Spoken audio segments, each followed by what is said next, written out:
All right, are you ready for me? So here's my question. How much do you love your life? We got two very muches. We're up to three. Right? Because, this year we've been dedicating this year to love. And we've talked about loving God, we've talked about loving yourself, we've talked about loving others. But I also want to talk about loving life. And so if you had to give yourself a score from 1 to 10, how much are you loving your life right now? Are you a 7, 8, 9? Or are you a 1, 2, 3? Or somewhere in between? Because for some of us, we've been bumped by life. And the reality is that some of us are really sensitive souls. And so when sensitive souls get bumped by life, there's a part of us that says life's just a lot of work. Like it's hard, right? And so some of us think that the way that we're going to get through it is I'm just not going to open my heart all the way to life. It's too chancy. It's too dangerous. It's too out of control. And what I'd like to suggest today, I'd like to make another recommendation. And my recommendation tonight is, what would it look like if you dove all the way in and decided to love life fully? Right? What would it look like if you just decided that you were going to love life exactly the way it is? One of my administrative assistant when I was at Unity of Naples 10 years ago, 12 years ago, whatever it was, before she got to me, she was an activities coordinator at a retirement home. And she would tell the story, and I just love this story. She would tell the story of a family that brought their mother into this retirement home, and they were giving her the tour of this room is this, and this is the cafeteria, and this is, and she got to the end of the tour, and Ginger said to her, "I think you're really going to like it here." And she said, "I already do." Like there's this moment as a soul where we get to decide about every experience. And we can wait to see how every experience rolls out. And we can kind of play hard to get with life. Like, unless you really dazzle me, you're not getting anything from me, right? Or we can go into life and just say from the beginning that I'm going to love it. And if we decide, how we decide defines everything. It opens everything up. That we can, because for some of us, we believe that if we get everything that we want, then we're going to love life. And I don't know about you, but I haven't been 100% effective at getting everything that I want. Right? Sometimes I miss the mark. Sometimes I don't do it. Right? And then some of us believe that if we're going to love life, that it's an internal choice. And I'd like to suggest tonight that it's both. I want you to be really good at creating the life that you want. But no matter how it rolls out, I want you to make a decision tonight that you're going to put yourself to the test. And that you're going to decide to love life. Just love it. Because from a human point of view, there's only really three ways you can deal with life. You can live with it and hate it. And for some of us, that's been our strategy, right? That no matter what happens, we're going to live with it, we're going to complain about it, we're going to feel like a victim, and we're just going to hate it. And we're going to feel righteous indignation that life is so hard, it's so bad, that we're just going to hate it. So that's the first choice. And do we all have a God-given right to be as miserable as we need to be? Amen. We have, because we have free will, you get to be as miserable in any moment as you need to be. So that's the first one. We can live with it and hate it. The second choice is that we can live with it and love it. And that's also a choice that we actually decide as spiritual beings over and over again. Am I going to live with this and hate it, or am I going to live with this and love it? And really, those are really the first two choices, and that over and over again, we have to make that decision. Am I going to live with it and hate it, or am I going to live with it and love it? And then the third option is change it. And that's all we ever get. We live with it and hate it, live with it and love it, or change it. And over again, because you have free will, you get to decide in every moment what camp you're going to stand in, right? Are you going to fully experience living life and hating it? And we all have people in our life that are firmly committed to living in life and hating it. And they will tell you what a victim they are. They will tell you how hard life is. They are committed to living in life and hating it. And they have free will. God loves them, even though they hate the whole experience, right? And we all know people that have just made the decision to live with it and love it. And no matter what happens to them, no matter what the experience is, they just find a way to keep rising above. They just keep going higher, and they just keep loving life. And then there's those moments where we realize, I could be angry about this and be disappointed and frustrated. I'm having a really hard time just loving it the way it is, so I'm going to change it.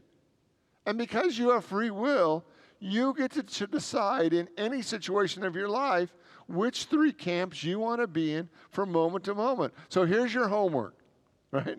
I'm going to start with homework. All right, here already. So here's your homework. I want you to look at 3 to 5 things in your life that you're living in the camp of living with it and hating it. And you're going to say, well, Richard, that's not me. I am just ponies and pink bubbles, right? That everything about me I just love. Everything about my life I just love. I just love everybody, right? Great. Then this talk isn't for you, right? But if you're a real person, right, right, that has stuff in their life and has, kids and exes and things, right, then there might be some issues that you're living with and hating. Right? And I want you just to be aware of those. 3 to 5 things in your life that you're looking at. That whether it was knowingly or not, you've been living with and hating. And I want you to ask yourself the question, do I want to continue to hate this? Do I feel okay with this section of my life, me living with and hating? Could I possibly move it into live with it and love it? Or am I willing to take responsibility and change it? Because that's really all you get. Like, I wish there was a fourth option. We could win the lottery was a fourth option for all of us. Or, we all got a magic wand and could wiggle our nose, and right? But that's all we get. We either live with it and hate it, live with it and love it, or we change it. And every time we feel empowered to change that which we're living with and hating, our life gets easier, it gets bigger, there's more fresh air. Because I actually want you to get to the place where 90% of your life you are loving. You are loving your life. You get up in the morning and you love it. You love the idea that you're alive. You love the idea that you get to create your future. You love it. Like in Unity, we talk about the law of mind action. And the law of mind action says thoughts held in mind produce after their kind. So what it's stating is that our inner life creates our outer experience. How many of you have ever heard the rap on men of a certain age that we get crankier as we tend to get older? Now, we all know it's not true, right? But maybe you've heard the rap that men of a certain age start getting a little cranky when everything doesn't work as well as it used to, or, they're starting to lose it or goes a little gray, and, people call us old or fuddy-duddies. And there's this rap that men of a certain age get crankier. And I really want to challenge you tonight to really look, this is just for the men, ladies, this isn't for you, right? I really want to challenge you to see if you could love your life more. Just the way it is. If there are things that you're hating right now, if you could move it over into the love category or change it.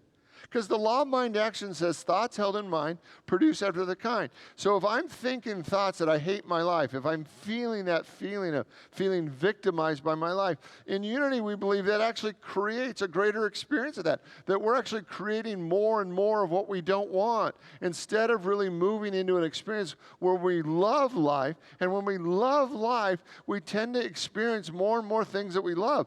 That like attracts like. The vibration of love attracts the life that you love. If you're spending more and more of your time and energy hating what's going on in your life, you can't help but actually create and draw to you more and more of the things that you hate. That there is actually a power in the universe where everything organizes around who you're being, how you're feeling, what's the dominant experience you're having.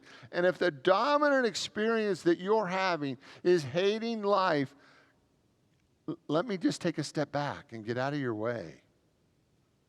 Because if you're hating your life, it's not fun for you or for anybody. And what would happen if you decided that you were going to fully love your life? Charles Hannell, an old-time New Thought writer, said this: the law of attraction or the law of love are one in the same law.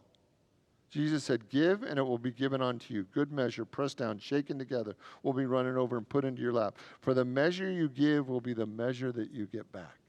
And we usually look at that scripture in the context of money or prosperity or giving to life. But what I want you to see is that as you're giving love to life, what if that actually came back to you over and over and over in greater and greater ways? That what if you really organized your life about what you loved?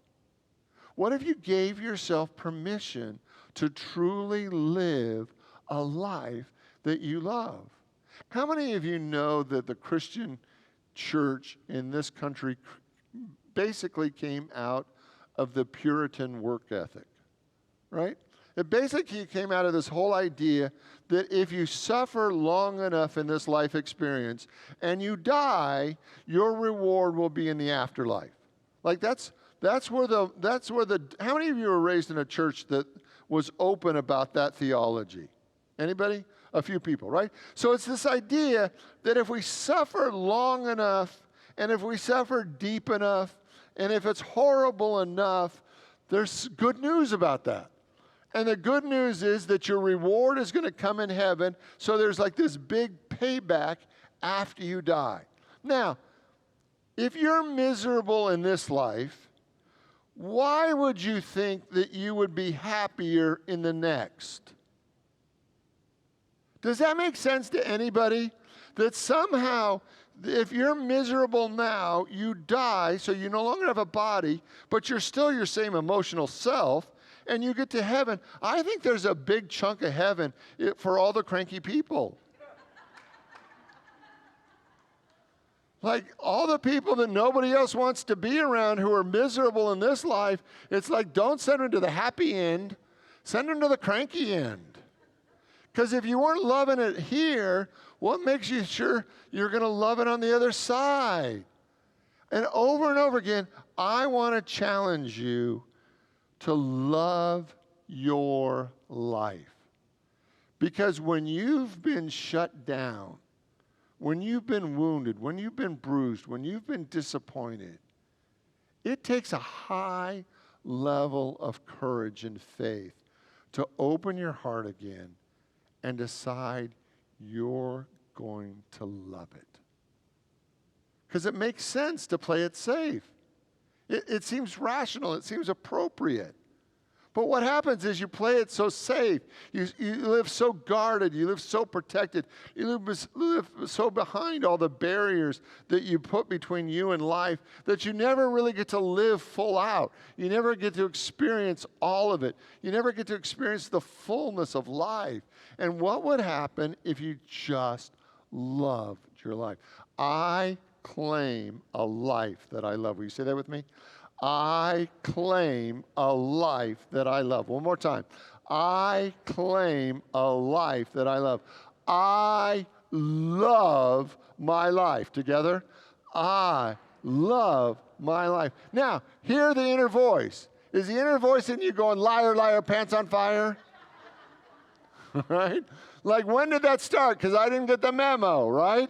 And I just want you to really open your heart and your soul and your beingness, your essence, to what would happen if you dove all the way in and let yourself love life completely. And that can you actually believe that you could have a life that you want? Mahatma Gandhi said, whether human being will consciously follow the law of love, I do not know. But that need not disturb me. For the law will work just as the law of gravitation, whether we accept it or not. I mean, that's the opening line. Whether humanity will consciously follow the law of love. See, I think for many of us, our spiritual life is becoming conscious. That we have lived life so unconsciously that we haven't noticed that we've been shut down. We haven't noticed that our heart has been closed. We haven't noticed that we haven't really been loving every moment. And what if tonight you decide that you're going to make an internal commitment to consciously love your life? I love my life. Will you say that with me? I love my life. So here we are, and I'm going to invite you to refocus your life on all the things that you love. So I want you to speak about the things that you love. I want those to be the first things every day that come out of your mouth is what you love about your life. I want you to be that person that annoys everybody because you're verbalizing how much you love your life. I want you to be speaking over and over and over again about how much you love your life. I want you to be doing what you love. Like, not just as a little 15 minutes, but I want you to spend more and more of each day doing those things that you love the most. I want you to be meditating on what you love and meditating on the whole idea of living a life of love. I want you to be wearing the clothes that you love. I want you to be spending time with the people you love. I want you to be filling your mind with the ideas that you love. I want you to be surrounding yourself in the environments that you love and listening to the music you love. Like, who doesn't love a good polka, right? Right? I mean, if polka music is your jam, then I want you to be poking 24/7. I want that to be the beer barrel polka just coming out over and over and over again. I want you to be eating the foods that you love. Can I tell you a story? So my whole life, and I don't think it's too strong, I have hated Brussels sprouts. Like, unless you wrap those little suckers in about a pound of bacon, I just couldn't get them down. I mean, they're just nasty little things, right? So one night, my wife is eating these things, and I'm saying, what are those? They smell really good. She said, I don't want to tell you. I said, what do you mean? She goes, well, because you're like so anti what I'm eating that I don't even want to tell you how good they are. And I said, well, you didn't even make me any. She goes, because you don't like them. And I said, well, let me just try one. And I put these little suckers in my mouth. They were crunchy on the outside. They were soft, and she rubbed each one with avocado oil and then put sea salt on it. And my God. And I realized how many times I'm still operating on what I thought I hated. Like, I have a big boy taste palate now. You know, if I can like Brussels sprouts, I am a full-grown man now, right? Like, there is just all kinds of opportunities for me, right? I made it all the way into sushi. I'm now into Brussels sprouts. There's just no limits to where I can go, right? And what I want you to see today is I want you literally focusing on the aspects of life that you love and seeing if you can expand your life to hold more love, more enjoyment, more good, more God, more peace, more love than you've ever held before. Because if you're not loving your life, there is nothing more sad. Can you imagine really living 60, 70, 80, 90, 100 years and not loving it? Like, that's tragic. I know culturally it's been happening for generations upon generations upon generations, but it's still tragic. This is the kingdom. It's all around us. If we're not loving it, we've missed it. If you're not loving this day, you missed it. That God is fully present. This moment is infinite. This moment has every possibility. I love my life. Will you say that with me? I love my life. One more time like you really mean it. I love my life. So you ready for your other two homework assignments? So I really want you to do, the first one is I've already shared with you. I want you to look to 3 to 5 things in your life that you've already made the decision that you're going to live with and hate, and see if there's room for a little transformation there.